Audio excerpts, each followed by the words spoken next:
Hi, everybody, and welcome to the Dr. Psych Mom Show. I got an interesting question, which is something that plagues many women, which is she's read my articles about myths about women's orgasms and other articles about women's sexual desire within monogamy, which I can link you to, or really it is the most of what I write about, so it's not hard to find it on drpsychmom.com. But she writes, and I'll just read it because I think it sums everything up. It's not that long. I used to feel guilty when I would conjure up different scenarios in my head and do mental role-playing during sex with my husband. However, after reading your articles about women's sex drives and monogamous relationships, I felt somewhat relieved. However, in terms of getting yourself off, is nothing really off the table? I have trouble accepting that idea, especially when it's fantasizing about other people. I've never tried that, as I think it's crossing the line, and I'd hate to know if my husband was thinking of another woman. My main question is, can you really be connecting with your partner during sex if you are focusing on something or someone else? First of all, just seriously, what are you fantasizing about, reader? Because if it's not someone else, it's your husband, and he's there. So, I mean, you see my point? What are you then thinking about? Are you thinking about him doing something else than he's doing? Because then you can tell him to do that, and then you're going to have a better sex life. So if we're just talking about that you're only allowed to think about your partner's there, and he's a man, so in most cases, he's going to do whatever you ask him to do. So if your fantasy is your husband acting different in bed, then, we should address that ASAP, because he can do those things and should be doing whatever it is that you want in order for you to enjoy the experience more. So this is kind of a logical conundrum to me. If you're actually fantasizing about him just doing something else, you could be having the sex of your fantasies right now by just literally telling him what those other things are. So if you want him to be more dominant, if you're picturing him just doing some other shit, I'm telling you, tell him what to do, and then you're going to be having much better sex.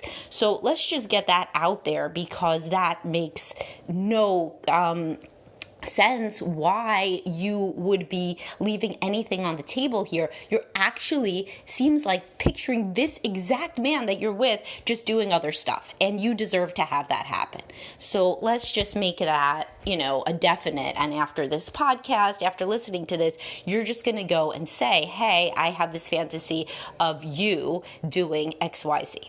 All right, so let's put that aside, because that totally should be happening. Now, then let's address the idea of whether it is somehow wrong to be thinking about anything during sex. No, it's not wrong to be thinking about anything ever.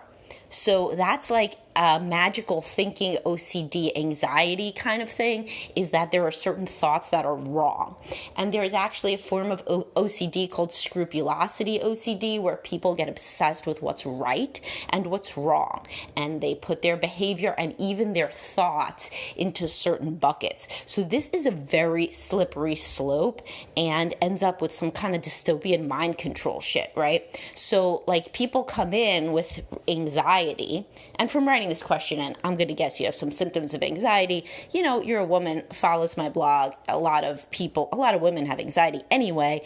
And from writing this question, I'm going to guess that you're somebody who likes to do the right thing. And that often overlaps with some symptoms of anxiety, if not actual anxiety.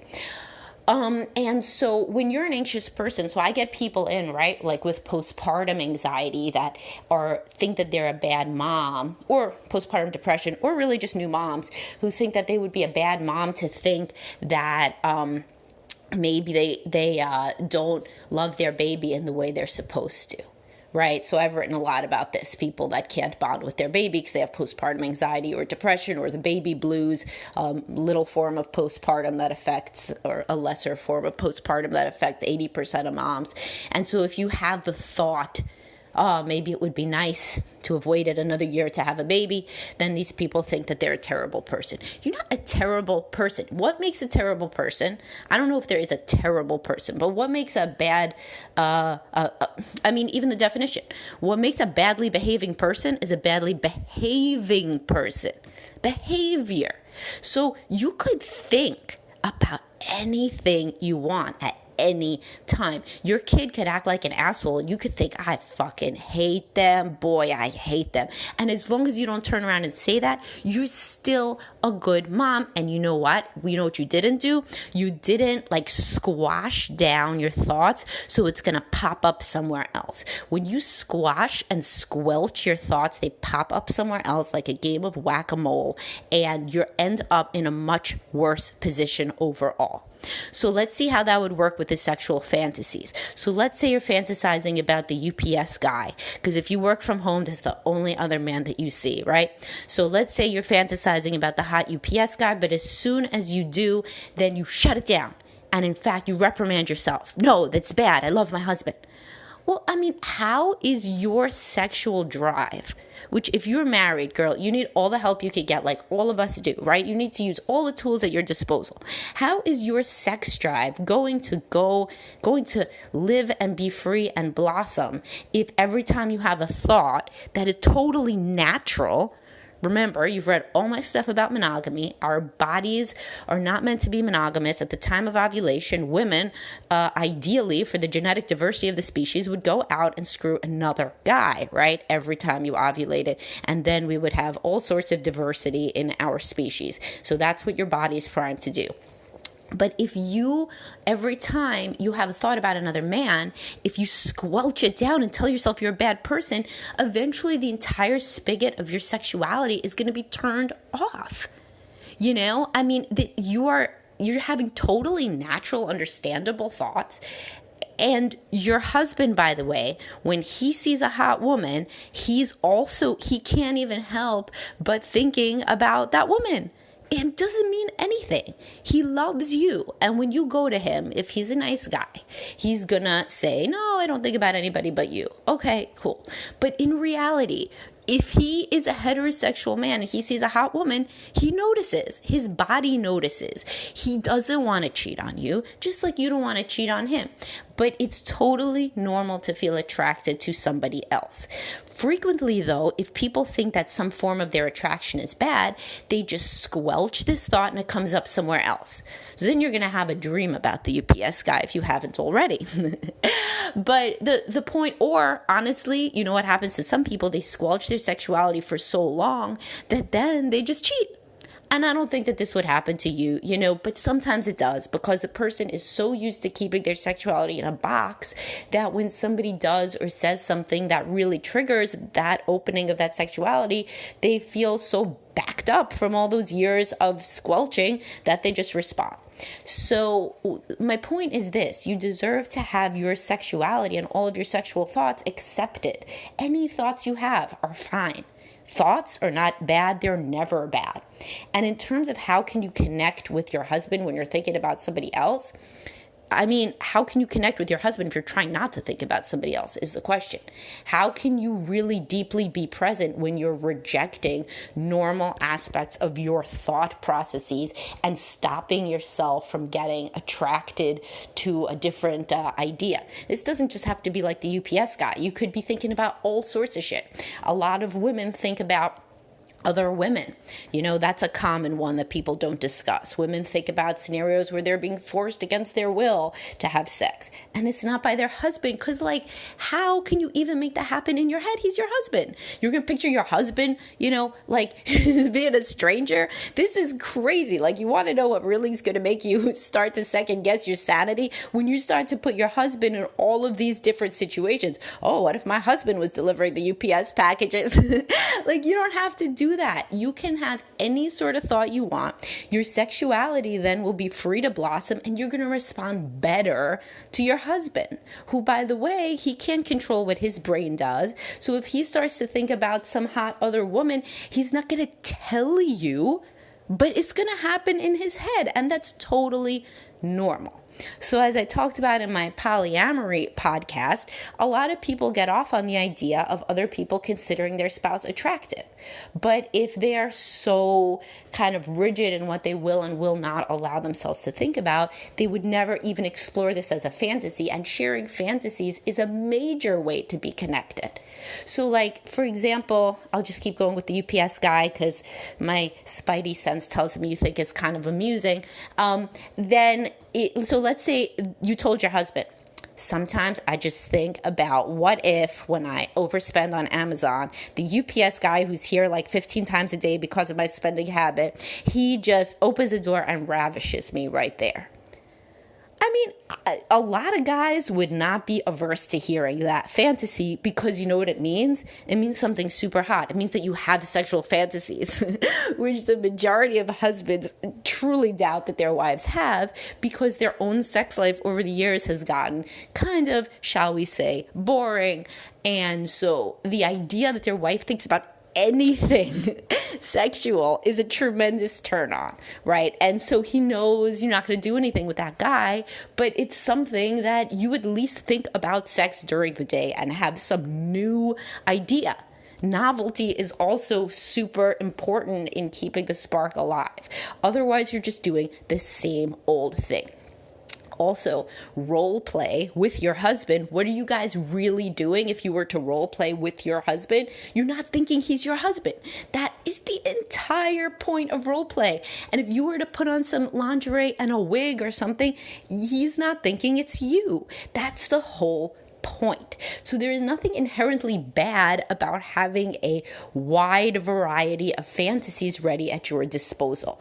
You could think of anything you want, and you're going to be better connected to your husband, not worse, because you are going to feel free, sexy, open-minded. The idea of thinking of another person triggers an entire different part of your brain, that new sex part.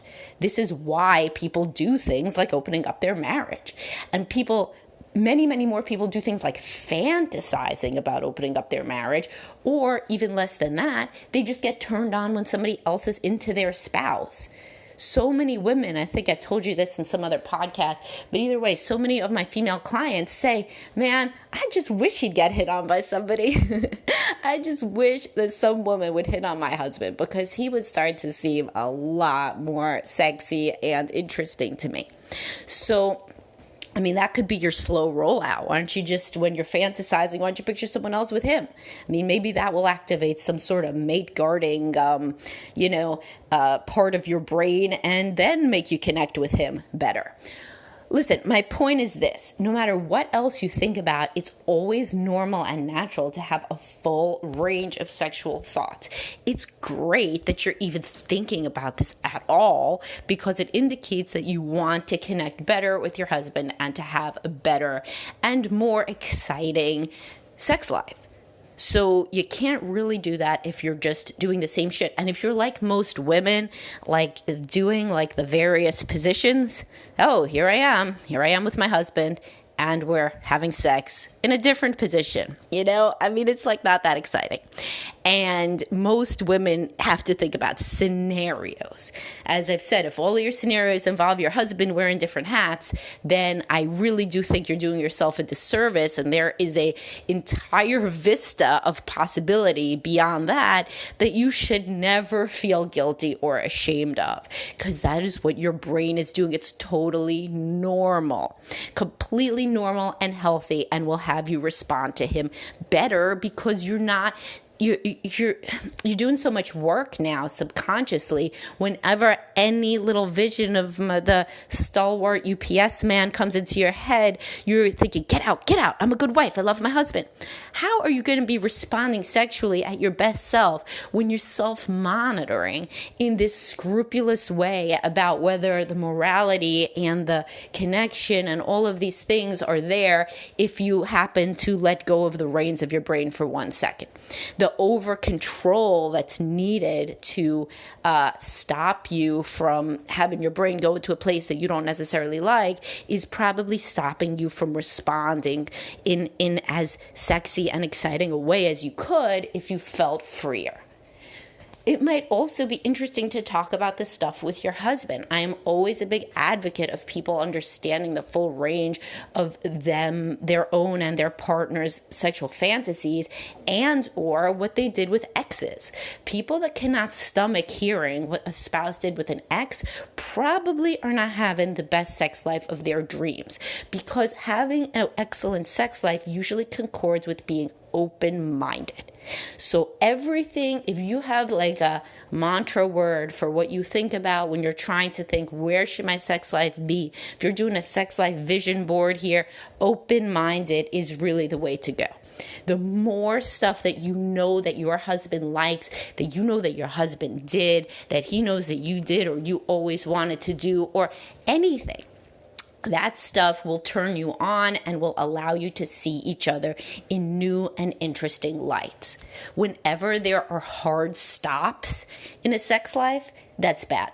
That indicates that there are, that people feel threatened, and threat activates your sympathetic nervous system, not your parasympathetic nervous system.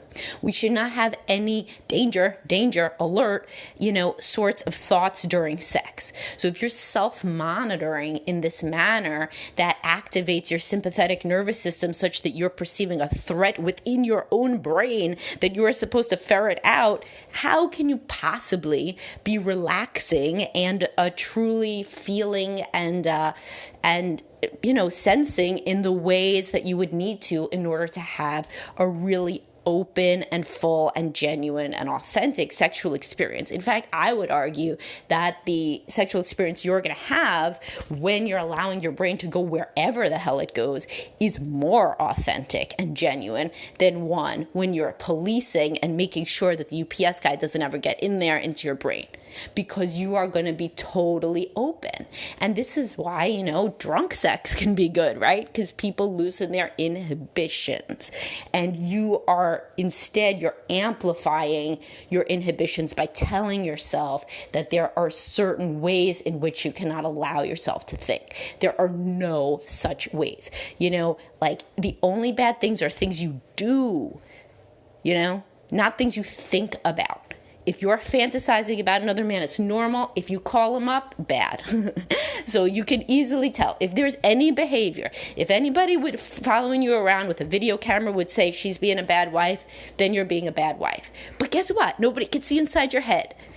So, if your husband, for example, saw a hot girl on the subway and he thought, wow, she's hot, you think he's a bad husband? Of course he's not. He's a regular human being. If he then follows her off the subway and asks for her phone number, bad husband. I mean, totally. Take his ass to court. I mean, get rid of him. I don't care. But he's not a bad husband for having a natural impulse. And he wouldn't be a bad husband if he came home and he wanted to have sex. Even more, because he saw a hot woman. His body and his brain are just responding in a normal way. So this is why when people go out like dancing and they go out on vacation and they both get looked at and they're dressed up and one or both of them have made eye contact with an attractive stranger, they can come home and have really hot sex because they were stimulated by all of these other different sort of experiences where your brain is kind of tricked into thinking that you are going to be with a different person, which is what our sexual systems were built for, remember. This is evolutionarily what we were built for. Men to spread their seed far and wide, and women to have sex with a different man every time they ovulate. So you're just doing what's natural, and what's natural feels good. You're not actually threatening the relationship, but there's like a little frisson of excitement, similar to what you would have if you shared fantasies with your husband. And even in your case, if you allowed your brain to run the full gamut of what it is capable of sexually during these encounters with your husband. And don't forget my very first point, which is if you are actually having fantasies about your husband doing other shit and those turn you on, tell him right now. Oh my God, he wants to know so bad. You are like leaving money on the table and he wants to know so bad what he himself could be doing that you are fantasizing about. This is like awesome that you are actually doing that. So tell him forthwith, immediately.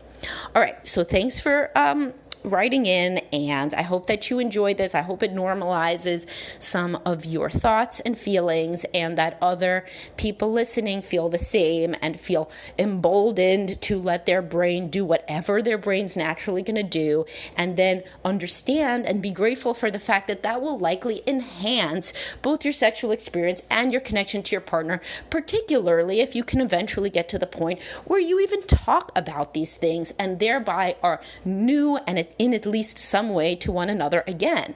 And that novelty response and that infatuation stage feeling can come back only when there is some sort of novelty and you have learned something new about somebody else, right? And that definitely includes in the sexual realm. All right, thanks for listening. Please subscribe. Please rate me on Spotify and Apple. And please follow drpsychmom.com. And have a great day, everybody. Please write in with other thoughts and ideas for podcasts. Bye-bye.